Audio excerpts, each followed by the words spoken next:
ನನ್ನ ಸಹೋದರಿ, ನಾನು ಶಾಂತಶಾಸ್ತ್ರಿ, ನನ್ನ ಸಹೋದರಿ ಕವಿತಾ, ನಾವಿಬ್ಬರು ಸೇರಿಕೊಂಡು ಇಡೀ ಪ್ರಪಂಚದ ಪ್ರಪಂಚದಲ್ಲಿ ಎಷ್ಟು ಜನರಿದ್ದಾರೆ, ಈ ಭೂಮಿಯಲ್ಲಿ ಎಷ್ಟು ಜನರಿದ್ದಾರೆ, ಎಷ್ಟು ಜನ ಪುರುಷರಿದ್ದಾರೆ, ಎಷ್ಟು ಜನ ಸ್ತ್ರೀಯರಿದ್ದಾರೆ, ಎಷ್ಟು ಜನ ಮಕ್ಕಳಿದ್ದಾರೆ, ಎಷ್ಟು ಜನ ಮುದುಕರಿದ್ದಾರೆ, ಇವರಿಗೆಲ್ಲರಿಗೂ ಇದು ಒಂದು ನನ್ನ ಒಂದು ಈ ನಾನೊಂದು ಹೇಳುವಂಥ ಒಂದು ಸಹಸ್ರನಾಮ ಅಲ್ಲಿಗೆ ಮುಟ್ಟಬೇಕು, ತಲುಪಬೇಕು ಅಂತ ನನ್ನ ಒಂದು ಆಶಯದಿಂದ ಈ ಒಂದು ವಿಡಿಯೋವನ್ನು ಮಾಡ್ತಾ ಇದ್ದೇವೆ. ಲಲಿತಾ ಸಹಸ್ರನಾಮ ಅನ್ನು ಹೇಳ್ಕೊಡ್ಲಿಕ್ಕಿದ್ದೇನೆ. ನಾನು ಒಂದೊಂದು ವಿಡಿಯೋದಲ್ಲಿ ಸ್ವಲ್ಪ ಹೇಳ್ಕೊಡ್ತೇನೆ. ನೀವು ಅದು ತುಂಬ ಕ್ಲಿಷ್ಟಕರವಾಗಿದೆ, ಆದರೆ ಅದನ್ನು ಸರಳವಾದ ವಿಧಾನದಲ್ಲಿ ನಾನು ಸಹಸ್ರನಾಮ ಹೇಳ್ಕೊಡ್ತೇನೆ. ಮೊದಲಿಗೆ ಮಹಾಗಣಪತಿಯ ಒಂದು ನಾಮದಿಂದ ಅದನ್ನು ಪ್ರಾರಂಭಿಸ್ತೇವೆ. ಗಂ ಗಣಪತಿ ಸರ್ವಸಿದ್ಧಿ ಕುರು ಸ್ವಾಹ, ಗಜಾನನ ಭೂತಗಣಾದಿಸೇವಿತಂ, ಕಪಿತ್ತಜಂಬೂಫಲಸಾರ ಭಕ್ಷಿತಂ, ಉಮಾಸುತಂ ಶೋಕವಿನಾಶಕಾರಣಂ, ನಮಾಮಿ ವಿಘ್ನೇಶ್ವರ ಪಾದಪಂಕಜಂ. ಶ್ರೀಮಾತಾ ಶ್ರೀಮಾರಾಜ್ಞಿ ಸಿಂಹಾಸನೇಶ್ವರಿ ಅಷ್ಟೇ ಹೇಳ್ಕೊಡ್ತೇನೆ ಇವತ್ತಿಗೆ. ಶ್ರೀಮಾತಾ ಶ್ರೀ ಮಹಾರಾಜ್ಞಿ, ಅವಳು ಮಹಾರಾಜ್ಞಿ.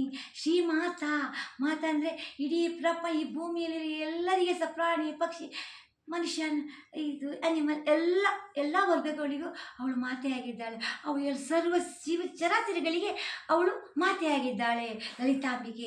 ಅದಕ್ಕೆ ಅವಳಿಗೆ ಶ್ರೀಮಾತಾ ಅಂತ ಕರಿತೇವೆ. ಶ್ರೀಮಾತಾ ಅಂತ ಹೇಳಿದರೆ ಮಾತೆ, ಅಮ್ಮ, ತಾಯಿ. ಶ್ರೀಮಾತಾ ಶ್ರೀ ಮಹಾರಾಜ್ಞಿ, ಮಾತೆ ಆದಮೇಲೆ ಅವಳು ಮಹಾರಾಣಿ, ಎಲ್ಲ ಸೃಷ್ಟಿಗೆ ಒಡೆತಿ. ಮಹಾರಾಣಿ ಅಂದರೆ ಎಲ್ಲ ಪ್ರಪಂಚದ ಇದಕ್ಕೆ ಅವಳು ಒಡತಿ. ಶ್ರೀಮಾತಾ ಶ್ರೀ ಮಹಾರಾಜ್ಞಿ ಸಿಂಹಾಸನೇಶ್ವರಿ.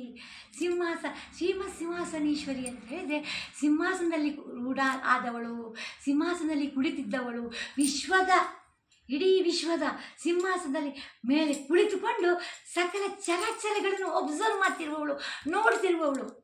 ಅದಕ್ಕೆ ಹೇಳೋದು ನಾವು 2 ಜನ ಮಾತಾಡ್ತಿದ್ದೆ, ಮೂರನೇ ಜನ ಅವಳು ಇರ್ತಾಳೆ.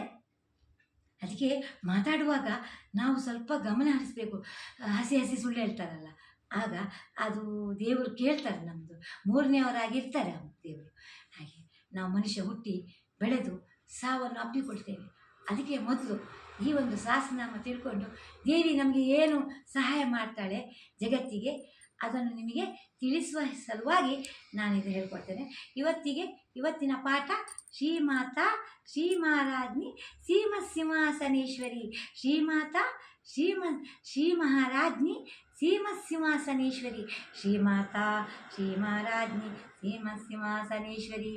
ಶ್ರೀಮಾತಾ ಶ್ರೀ ಮಹಾರಾಜ್ಞಿ ಸಿಂಹಾಸನೇಶ್ವರಿ. ಜಯ ಜಯ ಲಲಿತಾ.